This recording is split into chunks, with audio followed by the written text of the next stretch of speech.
ಮಾನ್ಯ ಜಿಲ್ಲಾಧಿಕಾರಿಗಳು, ಪೊಲೀಸ್ ವರಿಷ್ಠಾಧಿಕಾರಿಗಳು ಹಾಗೂ ಏನು ಈ ಪೆಟ್ರೋಲಿಯಂ ಉತ್ಪನ್ನಗಳಿಗೆ ಸಂಬಂಧಪಟ್ಟಂತ ಇಲಾಖೆಯ ಗಮನಕ್ಕೆ ತರೋದಕ್ಕೆ ನಾನು ಇಷ್ಟಪಡ್ತೀನಿ.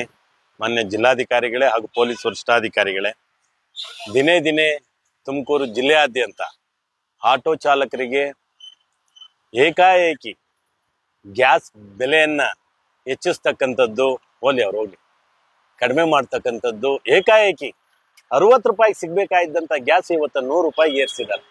ಇದನ್ನ ಹೇಳೋರು ಕೇಳೋರು ಯಾರು ಇಲ್ಲ. ಹಾಗಾಗಿ ಆಟೋದರಿಗೆ ತುಂಬಾ ತೊಂದರೆ ಆಗ್ತಿದೆ. ಬೆಳಗ್ಗೆ 85 ರೂಪಾಯಿ ಇರುತ್ತೆ, ಮಧ್ಯಾಹ್ನ ಏಕಾಏಕಿ 100 ರೂಪಾಯಿಗೆ ಏರಿಸ್ತಾರೆ ಈ ಗ್ಯಾಸ್ ಬಂಕ್, ಗೋ ಗ್ಯಾಸ್ ಬಂಕ್ಗಳವರು. ಹಾಗಾಗಿ ಏನ್ ನಮ್ಮ ಆಟೋ ಚಾಲಕರು ನಮ್ಮ ಸಂಘಟನೆಯ ಗಮನಕ್ಕೆ ತರ್ತಾರೆ. ನಾವಿಲ್ಲಿ ಬಂದು ಎಲ್ಲರನ್ನ ಖಂಡಿಸಿ, ನಿಮ್ಗೆ ಯಾರು ಅಧಿಕಾರ ಕೊಟ್ಟಿದ್ದು ಜಾಸ್ತಿ ಏಕಾಏಕಿ ಜಾಸ್ತಿ ಮಾಡಿದ್ದಕ್ಕೆ ಅಂತ ಹೇಳಿ ನಾವು ಅವ್ರನ್ನ ಖಂಡಿಸಿ ಕೇಳೋದ್ರೊಳಗಡೆ ಅವ್ರು ಹೇಳ್ತಾರೆ, ಇಲ್ಲ ನಮ್ಮ ಕಂಪ್ನಿಯ ಮಾಲೀಕರು ನಮ್ಗೆ ಹೇಳಿದ್ದಾರೆ ಅಂತ. ಕಂಪ್ನಿ ಮಾಲೀಕರ ಜೊತೆ ನಾವು ಮಾತಾಡಿದೀವಿ. ಆಟೋ ಸಂಘಟನೆಗೆ ಆ ಕಂಪ್ನಿ ಮಾಲೀಕರು ಸ್ಪಂದಿಸಿದ್ದಾರೆ. ಏನು 100 ರೂಪಾಯಿ ಹೆಚ್ಚಳ ಮಾಡಿದ್ರು ಅದನ್ನ ವಾಪಸ್ ತಗೊಂಡು ಮಾಮೂಲಿ ಏನ್ ಪ್ರತಿದಿನ 85 ರೂಪಾಯಿಗೆ ಆಗ್ತಾ ಇದ್ರು ಆ 85 ರೂಪಾಯಿಗೆ ಗ್ಯಾಸನ್ನ ಕೊಡುವಂತದ್ದು ಮುಂದುವರ್ಸಿದ್ದಾರೆ. ಆದ್ರೆ ಇಡೀ ಜಿಲ್ಲೆಯಾದ್ಯಂತ ಒಂದೊಂದು ಬಂಕ್ನಲ್ಲಿ ಒಂದೊಂದು ದರವನ್ನ ವಿಧಿಸಿದ್ದಾರೆ. ಹಾಗಾಗಿ ಜಿಲ್ಲಾಡಳಿತ ಇತ್ತ ಕಡೆ ಗಮನ ಹರಿಸಬೇಕು. ಅಮಾಯಕ ಆಟೋ ಚಾಲಕರನ್ನ ರಕ್ಷಣೆ ಮಾಡೋದಕ್ಕೆ ತಾವು ಮುಂದಾಗಬೇಕು. ಆಟೋ ಚಾಲಕರಿಗೆ ಗ್ಯಾಸ್ ರೇಟ್ ಜಾಸ್ತಿ ಮಾಡಿದ್ರೆ ಆಟೋ ಚಾಲಕರು ಸಾರ್ವಜನಿಕರ ಬಳಿ ದುಡ್ಡನ್ನ ಜಾಸ್ತಿ ಕೇಳ್ತಾರೆ.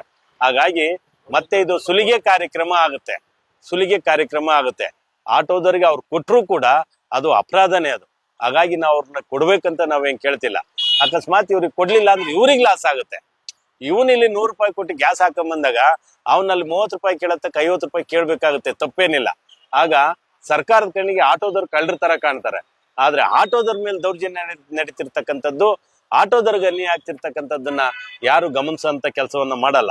ಹಾಗಾಗಿ ದಯಮಾಡಿ ಜಿಲ್ಲಾಡಳಿತ, ಜಿಲ್ಲಾ ಪೊಲೀಸ್ ಇಲಾಖೆ, ಸಂಬಂಧಪಟ್ಟ ಇಲಾಖೆಗಳು, ಏನ್ ಈ ಪೆಟ್ರೋಲ್ ಉತ್ಪನ್ನಗಳ ಮಾರಾಟಕ್ಕೆ ಸಂಬಂಧಪಟ್ಟ ಒಂದು ಇಲಾಖೆ ಏನಿರುತ್ತೆ ಅವರೆಲ್ಲ ಒಟ್ಟುಗೂಡಿ ತಕ್ಷಣ ಕಾರ್ಯೋನ್ಮುಖರಾಗಬೇಕು.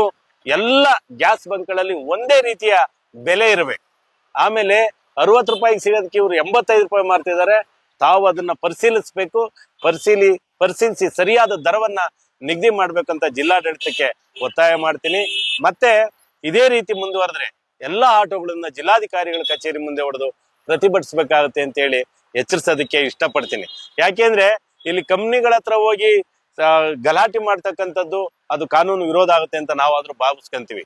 ಹಾಗೂ ಕಾನೂನು ಚೌಕಟ್ಟಿನ ಒಳಗಡೆಯಲ್ಲಿ ಜಿಲ್ಲಾಡಳಿತವನ್ನ, ಪೊಲೀಸ್ ಇಲಾಖೆಯನ್ನ ನಾವು ಗಮನ ಸೆಳೆಯೋದಕ್ಕೆ ಪ್ರಯತ್ನ ಮಾಡ್ತೀವಿ.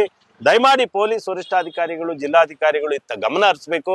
ಇಡೀ ತುಮಕೂರು ಜಿಲ್ಲೆಯಾದ್ಯಂತ ಎಲ್ಲೆಲ್ಲಿ ಗ್ಯಾಸ್ ಬಂಕ್ಗಳಿದಾವೆ ಎಲ್ಲ ಕಡೆಯಿಂದ ಅವ್ರ ದರ ಏನ್ ನಿಗದಿ ಮಾಡಿದಾರೆ ಆ ದರದ ಪಟ್ಟಿಯನ್ನ ತರಿಸ್ಕೋಬೇಕು.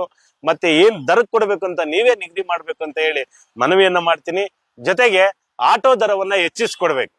ಇವತ್ ಬರೀ ಗ್ಯಾಸ್ ಬೆಲೆ ಅಲ್ಲ, ಆಯಿಲ್ ಬೆಲೆ, ಪ್ರತಿದಿನ ಬಳಸ್ತಕ್ಕಂತ ಅವನ ದಿನೋಪಯೋಗಿ ಊಟ, ತಿಂಡಿ, ಬಟ್ಟೆ, ಬರೆ ಏನಿದೆ ಅದೆಲ್ಲ ರೈಟ್ ಜಾಸ್ತಿ ಆಗಿರೋದ್ರಿಂದ ಆಟೋ ಚಾಲಕರು ತುಂಬಾ ಕಷ್ಟದಲ್ಲಿದ್ದಾರೆ. ಆಟೋ ದರನ್ನು ಕೂಡ ಹೆಚ್ಚು ಮಾಡಿ ನಿಗದಿ ಮಾಡ್ಬೇಕಂತ ಮನವಿಯನ್ನ ಮಾಡ್ತೀನಿ. ಮತ್ತೆ ಜಿಲ್ಲಾಡಳಿತ ಆಟೋ ಚಾಲಕರನ್ನ ಲೀಡರ್ನ ತಕ್ಷಣ ಸಭೆ ಕರೆದು ಆಟೋ ಚಾಲಕರ ಸಮಸ್ಯೆ ಬಗೆಹರಿಸ್ಕೊಡ್ಬೇಕಂತ ಹೇಳಿ ಮನವಿಯನ್ನ ಮಾಡ್ತೀನಿ.